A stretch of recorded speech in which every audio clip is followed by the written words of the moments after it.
Hello, once again, this is Pastor Phil Fernandes at Trinity Bible Fellowship, and we're going through our survey of the Old Testament books. And we're on the fifth book right now, Deuteronomy, and we covered Genesis, the book of beginnings, the beginning of the human race, creation, the beginning of the human race and the fall of mankind, and then the beginning of the Jewish nation.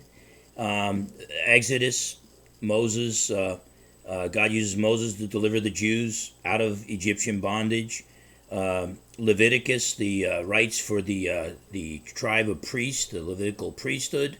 Numbers, the two countings of Israel, the counting that the census of that first generation, and then they, out of lack of faith and because of giants in the promised land, they didn't want to go into the promised land. Lack of faith, that generation had to die out, and then Moses had to recount them, another census after that generation died out, so they were numbered twice. And now Deuteronomy, the second giving of the law. Now the law has to be given to that second generation. So Deuteronomy, written by Moses about 1405 BC, and Deuteronomy means the second giving of the law. It's Moses' farewell message to Israel. It took place over a period of about a month on the plains of Moab, the land of the Moabites. The outline of Deuteronomy, Moses speaks about Israel's past in chapters 1 through 4. He talks about Israel's unbelief at Kadesh Barnea, their lack of faith, their lack of trust in God, so they didn't enter the promised land. He talks in chapters 2 and 3, it gives an overview of the 40 years of the Jews wandering throughout the wilderness wandering for 40 years. And then Moses warns Israel before they enter the land of Canaan. He warns them to remain true to God.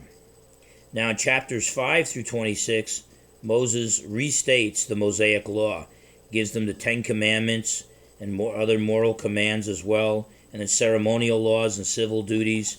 Remember the 10 commandments, we saw them in Exodus. They're mentioned again. Don't worship other gods. Don't bow before idols. Don't misuse or take God's name in vain. Keep holy the Sabbath day. Honor your parents. Don't murder. Don't commit adultery. Don't steal, don't lie about others, and don't desire your neighbor's wife or possessions. Okay, so it's a second giving of the law to this second generation. The 10 commandments, the moral commands, but then also ceremonial commands about the Jewish diet and the Jewish sacrifices and all, and the civil duties and punishment for crimes. And then in chapters 27 through 30 of Deuteronomy, Moses speaks about Israel's future, that Israel will be cursed if they disobey God, but they'll be blessed if they obey God. If they obey God, they're gonna win their battles, they're gonna win their wars. God's gonna raise them to be the most prosperous nation on earth. They're gonna have good health. They're gonna lend to other nations and not borrow. But then if they disobey God, curses will come upon them. They'll borrow from other nations. Foreigners will come in and move into their houses. They'll build houses and foreigners will live in them, not themselves. They'll lose their wars. They'll be enslaved by others. They'll have bad health and bad public health issues and all.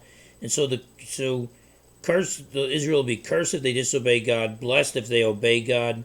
And then Moses in chapters 28 and 29, he predicts Israel's captivity, that they would be taken captive someday, the Babylonian captivity. He predicts that, and their dispersion throughout the world, and then Moses predicts Israel's return to the promised land in chapter 30. Now in chapters 31 through 34, Moses bids farewell to the Jewish people. Due to his sin, he lost his temper and struck the rock instead of just speaking to it for water to come out.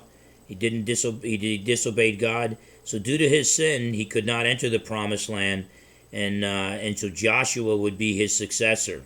And Joshua was he and Caleb were the two spies that came back with a good report. Yeah, there's giants in the promised land, but don't fear. God's going to give us the victory. It's a land of milk and honey. When God calls us into his will, he saves us from Egyptian bondage. He saves us from bondage to sin. And then we start moving towards God's will, the promised land. But if you go into the promised land, there's going to be battles. There's going to be giants. And so sometimes rather than go into God's will for our lives where there's milk and honey and blessings, because of the giants, we'd rather wander in the wilderness for an extra generation. But Joshua is to be his successor. And then chapter 32, Moses' song about God's dealings with Israel, and then his final sermon in chapter 33. And then Moses ascends Mount Nebo in chapter 34, and this is he sees the promised land from there and dies at the age of 120 years old. Yet his vision was still good, and he was still as strong as a young man.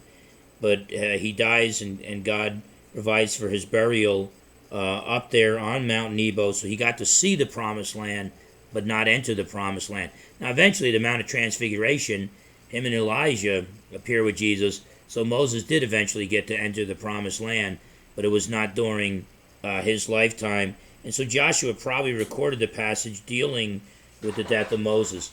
And so in the next lecture, we're going to look at the book of Joshua. We went through the Torah, the 5 books of Moses, Genesis, Exodus, Leviticus, Numbers, and Deuteronomy. Now the Jews are about to enter the promised land. Moses dies up there, and the only 2 males from that earlier generation, adult males from the earlier generation, are Joshua and Caleb, the 2 good spies, and Joshua's going to lead them into the promised land. You go to Amazon.com if you want and pick up my Old Testament survey. Just go to Amazon.com and type in my name, Phil Fernandes, Fernandes with an S, Fernandes, and you might want to order the book, because if you order the book, you can read along with me in some of the notes. Crash course, but I'm just trying to give you a survey, an overview of each book, so when you read the book, you can read it in its proper context. But that's the first 5 books of the Bible: Genesis, the beginning of the human race, mankind's fall, and then the beginning of the Hebrew nation. Exodus, God uses Moses to deliver the Jews out of Egyptian bondage. Leviticus is the rites of the priests, the rites and rituals that the Levitical priesthood had to learn. Numbers, the Jews are counted twice. There's a census taken, but due to lack of faith, they don't go in the promised land, so God curses them. They die in the wilderness. And so after 40 years of wilderness wandering, then there's a second counting of the Jews, a second census taken. And then Deuteronomy, Moses' final speech, and second giving of the law to that second generation. And then he turns the reins over to Joshua, the new leader. Moses goes up on a mountaintop, sees the promised land, but cannot enter it because he had disobeyed God. He had lost his temper, and so Moses dies. And then we'll go into the book of Joshua, where Joshua will lead the Jews into the promised land and conquer the promised land. If you want to get in touch with us, Trinity Bible Fellowship, P.O. Box 3264. That's 3264, Bremerton, Washington, 98310. That's 98310. You can also visit us at philfernandez.org or sermonaudio.com/IBD and listen to over 1,700 sermons and lectures that I've given. And please subscribe to the Phil Fernandes Show as well. God bless you, everybody, and I hope you're doing well.